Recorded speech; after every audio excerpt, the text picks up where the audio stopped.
Chhattisgarh CM Bhupesh Baghel का आज दौरा कार्यक्रम रायगढ़ विधानसभा क्षेत्र में रखा गया है, जहां पर उनके भेंट मुलाकात का कार्यक्रम रखा गया है। इससे पहले भी सीएम भूपेश बघेल लगातार दौरे पर रहे हैं। 90 विधानसभाओं का दौरा उन्होंने किया है और 90 विधानसभा के दौरे को लेकर उन्होंने जो कार्यक्रम बनाया था उसी के तहत ये रायगढ़ विधानसभा क्षेत्र का दौरा आज वो करने जा रहे हैं। सबसे बड़ी बात कि वहाँ पर जाकर भेंट मुलाकात करके लोगों के साथ में उनकी परेशानियाँ सुनी जाएगी, उनकी परेशानियों को हल करने का जो निर्देश है वो भी सीएम भूपेश बघेल वहीं से देंगे। इससे पहले भी हमने कई बार देखा है कि अधिकारियों की लापरवाहियों की तरह के कारण, उनकी शिकायतों के कारण उन्हें सस्पेंड तक सीएम भूपेश बघेल ने इस तरीके के भेंट मुलाकात कार्यक्रम में किया था।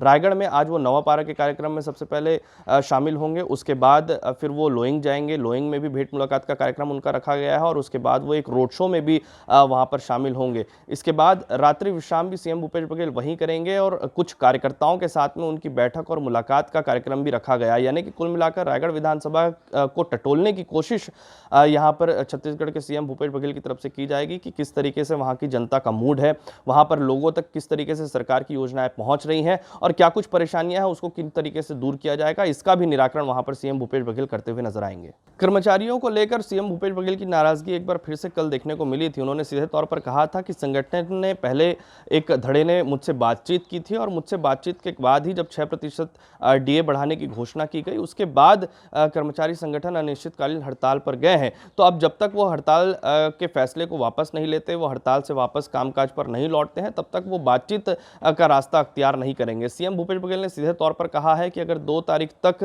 कर्मचारी नेताओं की जो तमाम कर्मचारी हैं उनकी अगर कार्यालयों में वापसी नहीं होती है तो 2 तारीख के बाद उन पर एक्शन भी लिया जाएगा। यानी कि एक कड़ा रुख यहां पर सीएम भूपेश बघेल ने अख्तियार किया है। लेकिन दूसरी तरफ उन्होंने ये भी कहा है कि अगर वो काम पर लौट जाते हैं तो उनकी तमाम बातें सुनने के लिए, संगठन की बातें सुनने के लिए, उनकी मांगें मानने के लिए, चर्चा करने के लिए भूपेश बघेल तैयार है। लेकिन अगर वो वापस नहीं लौटते हैं तो उन पर कार्रवाई होगी। जब तक वो वापस नहीं लौटेंगे तब तक सीएम भूपेश बघेल चर्चा नहीं करेंगे। ये भी उन्होंने सीधे तरीके से अपने बयान में कहा था। तो आज इस बात को लेकर कर्मचारी संगठनों की एक बड़ी बैठक है और उसमें यह निर्णय लिया जाएगा कि किस तरीके से सीएम भूपेश बघेल ने जो अपील की थी उस अपील पर किस तरीके से आने वाले दिनों में कर्मचारी संगठन बातचीत करेगा।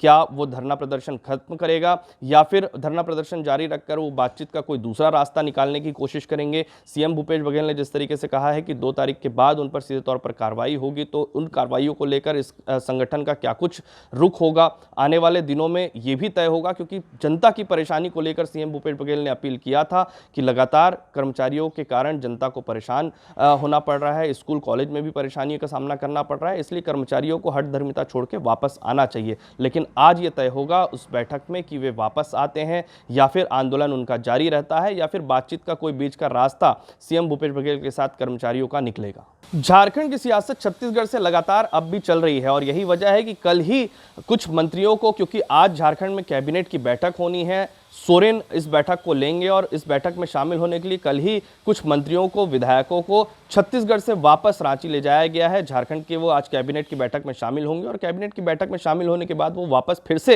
राजधानी रायपुर पहुंचेंगे, छत्तीसगढ़ पहुंचेंगे। मेफेयर रिजॉर्ट में उनके लिए रुकने की व्यवस्था की गई है। आराम से 3 दिनों से लगातार मेफेयर रिजॉर्ट में जो विधायक है वो रुके हुए हैं, किसी भी तरीके की परेशानी उनको नहीं हो रही है। लगातार उनकी जो देखरेख है, उनकी परेशानियों को दूर करने के लिए कांग्रेस के संगठन के कुछ नेताओं को भी वहां पर मौजूदगी देखने को मिलती है। तो सीएम भूपेश बघेल ने भी उनसे मुलाकात की थी और जिस तरीके से कल उन नेताओं के बयान सामने आए थे कि वो वापस जा रहे हैं, कैबिनेट की बैठक में शामिल होंगे और उसके बाद वापस छत्तीसगढ़ लौटेंगे। यानी कि कैबिनेट की बैठक के बाद में यह भी तय होगा कि वो कब तक छत्तीसगढ़ में रहेंगे, स्ट्रेटजी उनकी क्या रहने वाली है। आने वाले दिनों में मुख्यमंत्री सोरेन के साथ में राजनीतिक जो उठापटक चल रही है उसमें वो उनकी क्या भूमिका रहेगी, किस तरीके की भूमिका रहेगी, मुख्यमंत्री कौन होगा, ये भी छत्तीसगढ़ के क्योंकि विधायक है वही तय करने जा रहे हैं। तो कुल मिलाकर छत्तीसगढ़ में ही झारखंड की राजनीति का जो महत्वपूर्ण पड़ाव है वो अभी देखने को मिल रहा है। लेकिन अब आज जब वो वापस आएंगे तो उनके बयानों के साथ में ये भी